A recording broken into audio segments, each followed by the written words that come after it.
Assalamualaikum warahmatullahi wabarakatuh. Selamat datang dalam pelajaran Sejarah Peminatan kelas 12 bersama saya, Aya Sofia Martini. Materi yang akan kita bahas kali ini adalah Perang Afghanistan dan Krisis Kuba.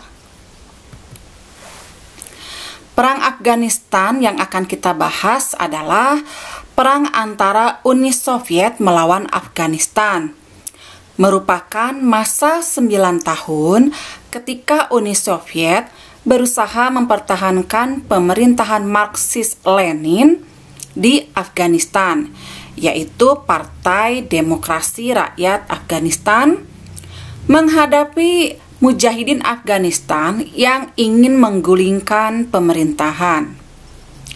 Saat itu Uni Soviet mendukung pemerintahan Afghanistan, sementara para mujahidin mendapat dukungan dari banyak negara, antara lain Amerika Serikat dan Pakistan. Pasukan Uni Soviet pertama kali memasuki Afghanistan pada tanggal 25 Desember 1979, dan penarikan pasukan terakhir terjadi pada tanggal 2 Februari 1989. Uni Soviet lalu mengumumkan bahwa semua pasukan mereka sudah ditarik dari Afghanistan pada tanggal 15 Februari 1989. Akibat banyaknya biaya yang dikeluarkan dan kesia-siaan konflik ini, Perang Soviet-Afghanistan sering dianggap sebagai Perang Vietnamnya Uni Soviet. Perang ini memiliki dampak yang sangat besar dan merupakan salah satu faktor yang memicu pembubaran Uni Soviet pada tahun 1991.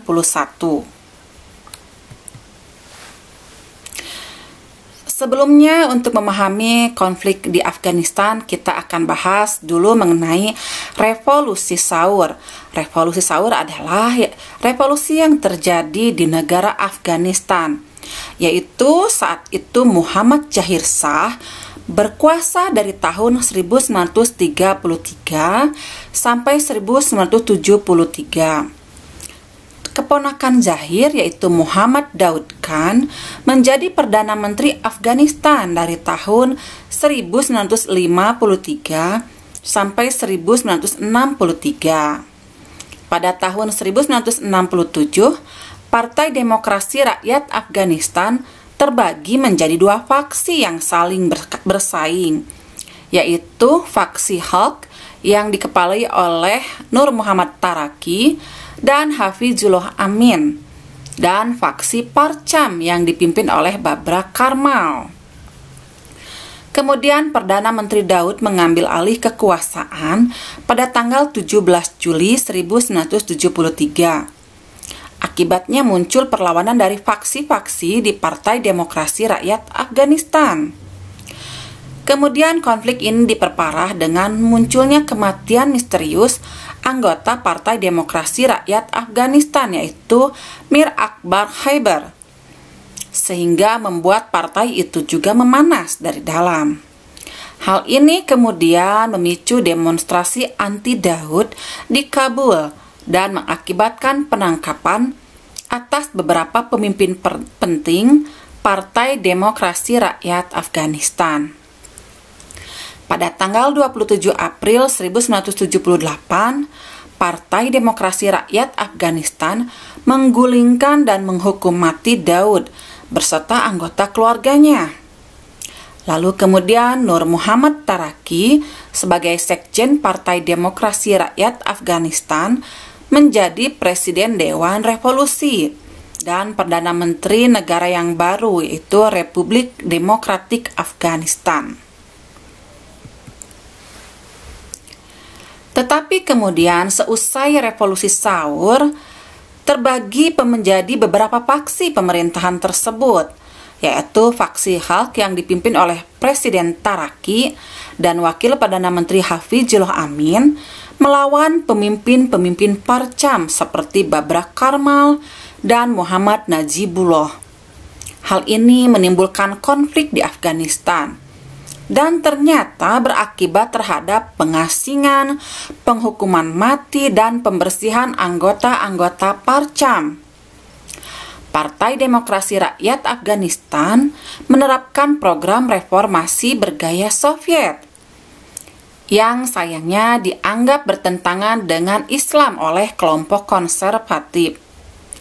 Di pertengahan tahun 1978, pemberontakan rakyat didukung oleh anggota garnisun setempat dimulai di Nuristan, daerah timur Afghanistan. Hal ini menimbulkan perang saudara yang meluas di seluruh negeri itu. Pada September 1979, Wakil Perdana Menteri Afghanistan Hafizullah Amin merebut kekuasaan dan menyebabkan kematian Presiden Taraki. Selain itu ternyata dia juga harus menghadapi lawannya di Partai Demokrasi Rakyat Afghanistan serta pemberontakan yang semakin meluas dan menyebabkan pemerintahan melemah. Sebenarnya keterlibatan militer Rusia di Afghanistan jauh sebelum itu berawal dari perluasan wilayah pada masa para Tsar yang berujung pada persaingan antara Rusia dengan Britania Raya yang disebut permainan besar pada abad ke-19 seusai peristiwa yang disebut insiden Pajdeh. Seusai revolusi Rusia pada awal tahun 1919 sampai 1972, pemerintah Uni Soviet memberikan bantuan kepada Afghanistan untuk melawan Inggris. Tetapi sayangnya mengakibatkan Partai Demokrasi Rakyat Afghanistan bergantung pada peralatan militer dan penasehat militer Soviet. Di bulan Mei tahun 1978, pemberontak membangun benteng pertama mereka di Pakistan untuk melatih pasukan untuk bertempur di Afghanistan. Hal ini ternyata mendapat bantuan dari Amerika Serikat. Pada tanggal 27 Desember 1979, pasukan Soviet mengambil alih pemerintahan, yang tujuannya untuk menjatuhkan dan membunuh Presiden Hafizullah Amin. Operasi selesai pada pagi hari tanggal 28 Desember 1979. Saat itu, Presiden Amerika Jimmy Carter menyatakan bahwa serangan Uni Soviet adalah ancaman paling serius terhadap perdamaian sejak Perang Dunia Kedua. Jadi ternyata konflik Afghanistan juga tidak terlepas dari konflik sesudah Perang Dunia Kedua, yaitu terjadinya Blok Barat dan Blok Timur. Dan kita ingat bahwa Blok Barat itu dipimpin oleh Amerika Serikat, Blok Timur dipimpin oleh Uni Soviet.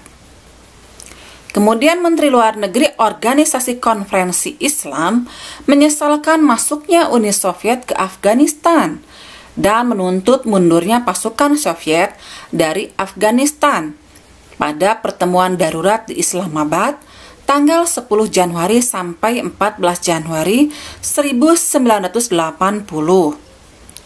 Majelis Umum PBB menentang pendudukan Uni Soviet, tapi tidak bisa bertindak apapun karena Uni Soviet juga memiliki hak veto di PBB. Tetapi resolusi ini ditolak oleh Leonid Brezhnev dan pemimpin Soviet lainnya. Mereka merasa bahwa intervensi mereka sah di mata hukum dan diizinkan oleh pasal 51 Piagam PBB. Kebijakan pendudukan Afghanistan telah dikritik juga di Uni Soviet akibat korban jiwa dan kerugian ekonomi yang besar. Kemudian kejadian ini diperparah dengan meninggalnya Leonid Brezhnev pada tahun 1982. Dan setelah dua penerus yang tidak berkuasa lama, akhirnya Mikhail Gorbachev mengambil alih pemerintahan pada Maret 1985. Kemudian pemerintahan Presiden Karmal dilemahkan oleh perpecahan di dalam tubuh Partai Demokrasi Rakyat Afghanistan dan faksi Parcham. Presiden Karmal ini adalah kelompok di Afghanistan yang didukung oleh Uni Soviet.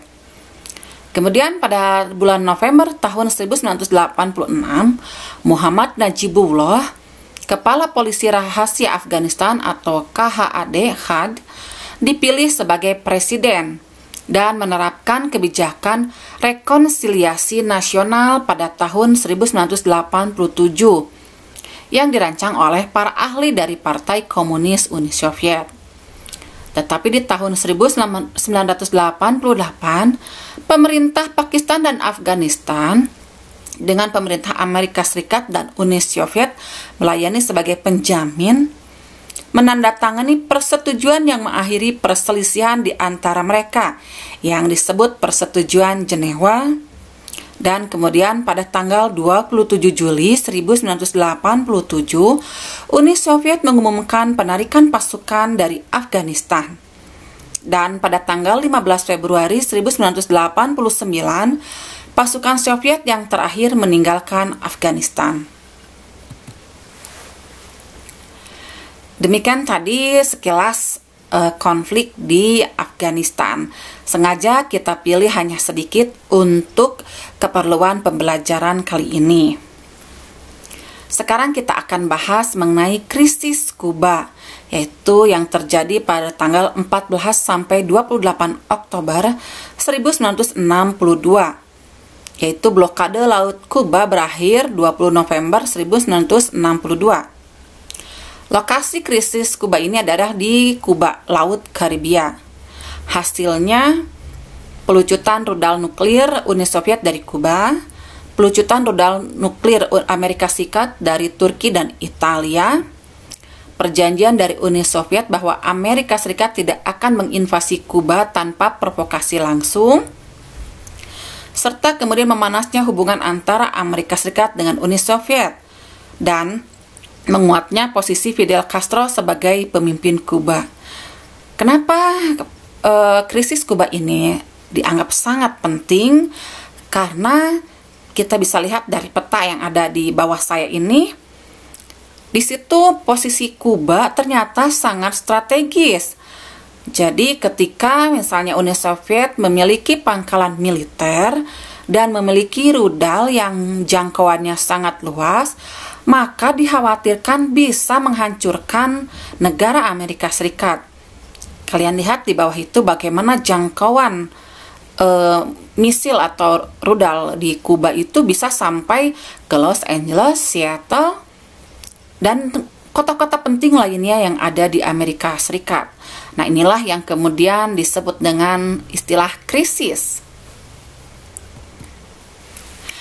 Krisis rudal Kuba adalah sebuah krisis yang terjadi antara tahun 1962 yang terjadi sebagai akibat dari Perang Dingin yang terjadi antara Amerika Serikat dan Uni Soviet. Krisis ini terjadi setelah terungkap fakta bahwa Amerika Serikat telah mensponsori sebuah serangan ke Teluk Babi milik Kuba, sebuah negara komunis di Laut Karibia. Meskipun gagal, penyerbuan ini telah menimbulkan kemarahan Uni Soviet sebagai pemimpin komunis dunia maupun rakyat Kuba sendiri.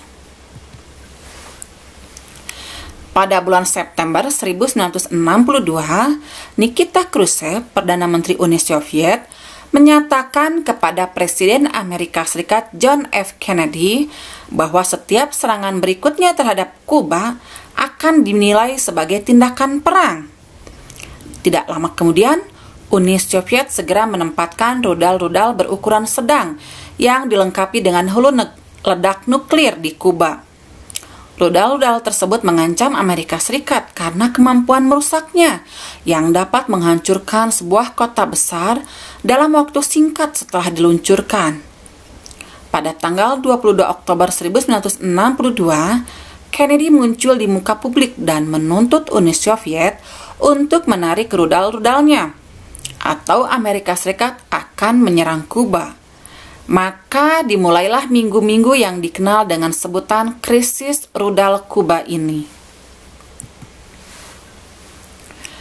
Negosiasi di antara dua musuh bebuyutan ini terjadi dengan alot, karena kedua belah pihak merasa siap untuk berperang dan tidak mau mengurangi tuntutannya.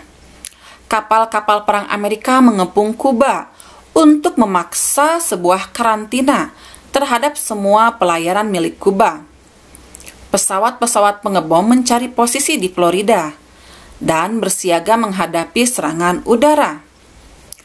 Untungnya, pada tanggal 28 Oktober 1962, Khrushchev menyatakan bahwa Uni Soviet bersedia memindahkan nuklirnya, asalkan Amerika Serikat berjanji tidak akan menyerbu Kuba. Sekarang kita menginjak pada kuis. Tadi kita sudah membahas sedikit tentang konflik di Afghanistan dan krisis Kuba.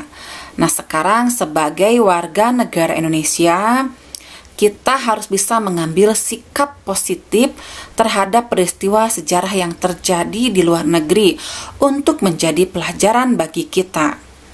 Tugasnya adalah jelaskan sikap positif apa yang bisa kita ambil dari peristiwa sejarah Perang Afghanistan dan krisis Kuba. Silahkan kalian tulis dan upload di e-learning. Ingat, jadilah pelaku dan pembuat sejarah di dunia. Sampai jumpa lagi. Wassalamualaikum warahmatullahi wabarakatuh.